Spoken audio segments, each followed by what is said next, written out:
if you try and chase two rabbits, you'll end up catching neither of them. Mm-hmm. However, I like to say what you should do is chase one rabbit until you catch it, tame it, train it, get it working for you, and then go chase the second rabbit. You got to just press record. Man, we got Janelle on. Oh my Janelle, God. how's it going? Hi, I'm good. How are you, Sean? I have to move because we're both working from home, me and my boyfriend, and I'm being loud right now. Awesome, man. I'm so fired up that you were able to come on the Coffee with Cannell Q&A show. Where are you at and what's it like on the ground where you're at? Sure. I am in sunny Southern California, so in Orange County, and it's beautiful, but we are, of course, like staying at home and staying safe. But yeah, it's been good. And I'm drinking green tea, or I left it over there, but. I love it. I love it. What is like your business, your niche? What do you do? Sure. Okay. So that's actually, for a long time, I was embarrassed to tell people that I was a YouTuber. And then people are telling me like, why, right? So now I'm doing a lot more of Janelle Eats is a channel that I have, and it focuses on Filipino food and culture. And I did some travel vlogs. So I do other like global eats as well. And so people know me for that as a content creator, but I also am, I've branded myself as a video marketer. Because of all the stuff I learned from you guys in Video Ranking Academy, I was able to use that and help other people because I do also have a marketing background. And so people know me for two things. And I think for me, it's kind of getting overwhelming, especially now. And I'm like, okay, I have a fork in the road. Which one do I take? And I really want to take the Janelle Eats route, but I guess I have a story in my head that like, it's not going to be as lucrative than if I just continue down the marketing route. But obviously this is what I love to do. And a few of my videos have done well, but also I'm trying to be like mindful of, am I just inflating this success? And I should really just step back, chill out for a second, bring up my stats to something a lot more like tangible, right? Before I can actually like start gunning for it. So that's where I'm like, I'm torn.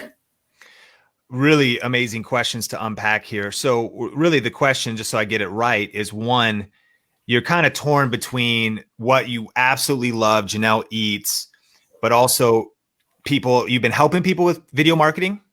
Yes. And obviously that has a more direct business correlation. So that in the short term, especially, seems that it could be more lucrative. Yes. But you have the thing that you love, but you're wondering, does it have potential? And are you feeling overwhelmed? I guess I'm feeling overwhelmed on the social media end because I do help people with social media, and a lot of people know me for the Filipino food and the culture and all that stuff, but they also understand that I can help them with social media just because of what I'm working on for Janelle Eats. However, I'm so tempted to create videos kind of like how you do, where I'm like, how to, create TikTok videos or how to rank yourself on Instagram and YouTube and things like that. But to be honest, I feel like, when you're dabbling in a little bit of everything and you're not going far in one thing. Yep. And especially with now, right? Like people are hitting me up. They're like, I want to pick your brain on ranking on social media. And I'm just like, okay. But also people are signing up for like a Filipino bread making class that I'm doing. So it's like, what do I do? I just want to stick to one. Next question. Do you need money? I'm serious. Yes. Yes. And so you like, meaning you've got to pay the bills every month. And how do you do that right now? Well, actually, I've set myself up because I don't think I would have left my 9-to-5 if I didn't have this home. I'm fortunate enough to live in a home where I don't have to pay rent and I don't have to pay the utilities or anything like that. But I am mindful of like business expenses, right? For things that, ConvertKit and other tools that I have, food, student loans, which, I emailed them for that, but that's, Got it. Yep. So I'm minimizing the costs that I have. And with what I'm doing right now, it's kind of like, it's just enough to get by, but with where's the money come from right now to pay for food, to pay for your ConvertKit? Everywhere, like super random now. So people do ask me for like social media consulting help. I've created videos in the past for people before, like actual video editing. I recently got paid at a photo shoot. Like right now I'm like picking up as much as I can. but primarily it would definitely have to be like the social media consulting and Okay. video marketing services. Got it. So, a couple things. Really good question, and thanks so much for coming on Coffee with Cannell and the first ever show. So, I think that one maybe perspective shift is reframing what you're doing because everybody has to work at some point unless they've got some other kind of income. And you're right. Focus is power. If you try and chase two rabbits, you'll end up catching neither of them. Mm-hmm. However, I like to say what you should do is chase one rabbit until you catch it, tame it, train it, get it working for you, and then go chase the second rabbit. So rather than try to chase them both at the same time. Right. So I think practically, the way I see it, I think that you know that this is your passion channel. You know that this is also what you want to do. And I also believe that this has incredible upside. You could go all in on it. And I believe you could get there to a tipping point where it produces what you need from it. However, you just have to be realistic that if you went all in on it, you might be homeless, which doesn't sound, but you literally might, start losing money. So there's the practicality of this whole thing where this is kind of your passion project that has long-term potential. And then you've also got this other thing, which you're also passionate about. And it sounds like skilled at, but it's not as much of your passion. But I think what you could frame is there's passion and there's practical. And in a way, what a blessing it is that you can work from home, social media consulting, video editing. And I think it's really about calendar blocking your time to say, step one, a couple practical takeaways, really define how much you need to live on per month. Mm-hmm. Like get that number clear. Step two, this will help everybody watching. Identify what is your shortest path to revenue. At our team, we call them IPAs, not the beer, income producing activities. What are your highest income producing activities? And for you, you might be like, I need $3,000 a month, let's say. Mm-hmm. And so from social media consulting and even from YouTube ads and some other things, here's where that money could come from. Here's what the actions I would need to take. And then you just have to be willing. A lot of people watching have to work 30, 40, 45, 50 hours a week and then go home and work on their side project. Here's the blessing of what you have going on. Your passion project gives your practical project credibility. One of the reasons why people want to listen to you is because you are growing your social, you are growing, these things. You do have almost 6,000 subscribers on YouTube. You have got the results. So you're able to help others with that. So I also see that they're both connected, and maybe you might be able to harmonize them more, experience a little bit more peace by seeing the harmony between them. But I think there is something about practicality that if you need money today, your passion project does actually have to, in my opinion, be on the back burner. And that your practical project is the bridge to get you there. My background is in like ministry and church world. And when you look at Paul, who wrote most of the New Testament, so he was like this guy, he wrote the New Testament. He wanted to be sharing the gospel. He wanted to be going out and doing that thing full time. But there's all these passages that say he made tents. So he had a skill of making tents. So he had a day job. And he talked about times where he hoped, like today's churches, people would give offerings so he could do the ministry full time. They weren't. And he told him, he's basically like, y'all should be supporting me, but I'm not even going to demand it. And I work harder than all of y'all making tents. I work all day and I preach the gospel all night. And that's in Corinthians. And so I see him and I think, man, that's the hustle that when his dream job, his dream vocation was to be all in helping people with Filipino foods. You know what I mean? There was a season of his life where he also had to make tents. I think you might be able to find joy in both things and literally do both to basically, in a way, think of social media coaching and video editing, even work. And where this gets tough and where I empathize is it's hard to edit video for someone else all day and then do the same thing yourself because you're like, I don't want to edit freaking video. Yeah. Am I right? Yes. I'm just like, it's dark. I'm tired. My eyes feel like they're about to fall off. Right. And so you kind of have to, I don't know, get out of the house safely, social distance, take a walk, reset, stretch your arms out, whatever, your hands, because of video editing. But I really think that, again, if you can stir up your love and joy and passion to really go all in with making short-term bigger money from these things that you know how to do while continuing to do your passion project channel. And what I would say on that is that the other thing is I would not blend them. And I don't know if you would have thought that, but this channel is clear as day as far as what the niche is, as far as where it's going.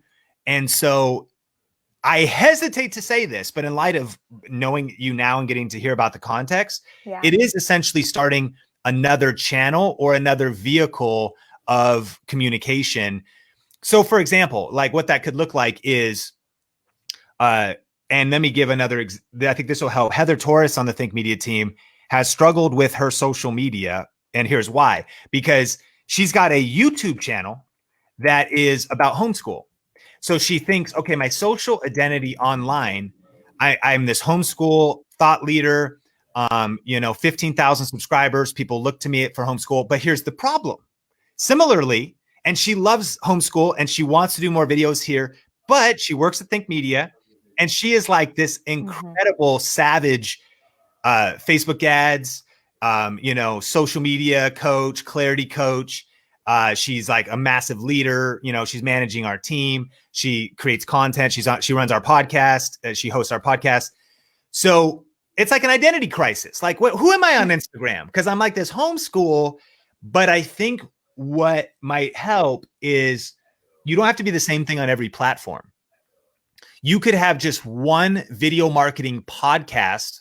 I know it's a video marketing podcast, but like where, and maybe like, and definitely don't spread yourself too thin. Because if you're working by yourself, you really can't manage 2 Instagram accounts, 2 Facebook pages, 2 LinkedIn's, but like you may just think of where does my business flow and your YouTube channel. Here's the good news. The cool thing about YouTube, it doesn't have to have anything to do with other social media channels because YouTube has such a powerful algorithm. Once you get videos suggested, once you get that brand going, it could literally, and I noticed you don't even actually have social media linked up here. So you could actually be like video marketing queen, like social media coach.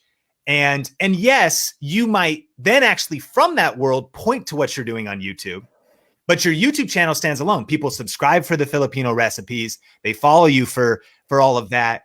And you use that as a case study, but you're maybe, especially it sounds like you got Instagram chops.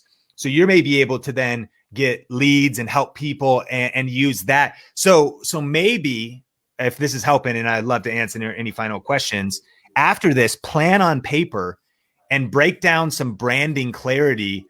And again, I think what causes confusion is even if you might say YouTuber or YouTube creator in your Instagram bio, but when people's social media bios, come on, Think Fam, lean in right now.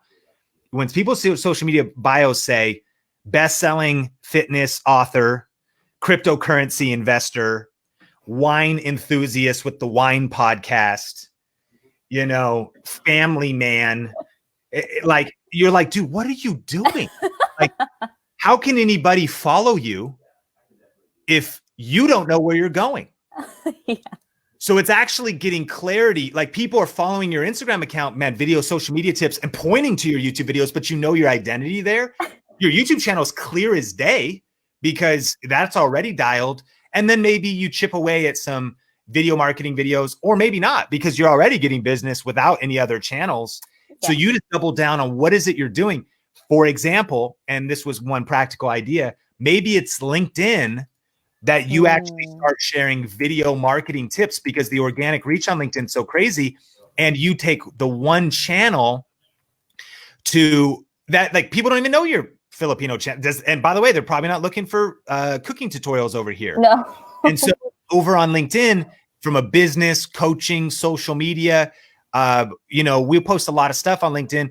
I repurposed some stories right here. So downloaded some stories. This obviously gives a call to action that builds an email list, etc. And I mean, my LinkedIn efforts are supported by my team, to be clear, and I don't spend a ton of energy, but the reach, the amount of people that are following and building my network, there's been crazy. I had like 5,000, 2,000 maybe connections here or something, and I literally don't even know where to find them. Now it's 20,000 or something. Because again, but like I'm showing up consistently. So picking maybe a platform where you're going to build the business practical day job side of what you're doing, passion side, that you also stay as consistent as possible. And then here's the goal. Eventually, what you're trying to do is retire yourself. Should you want to, you give yourself that freedom where you know how much you need to live on every month, and you eventually go, cool, the AdSense on my Filipino food channel is hitting that $3,000 mark, and you just phase out the stuff that you're not as interested, or you just do it on a per real optional basis because a friend really wants help and they can afford your fee, and you raise your fees and whatever. And you're like, cool. But then eventually you are basically using what we're framing as your day job to be a bridge to your dream job. And I think if you get really practical and plan on paper, you can make that happen sooner by creating for yourself a clear path. I love it. Thank you so much. The LinkedIn piece, I was like, okay, that's great, because that's where I could go. Because right now people are hitting me up on the @JanelleEats Instagram. So yeah, like you said, people are confused. And you said, I am an enthusiast and all this stuff. I was like, oh my God, that's my bio.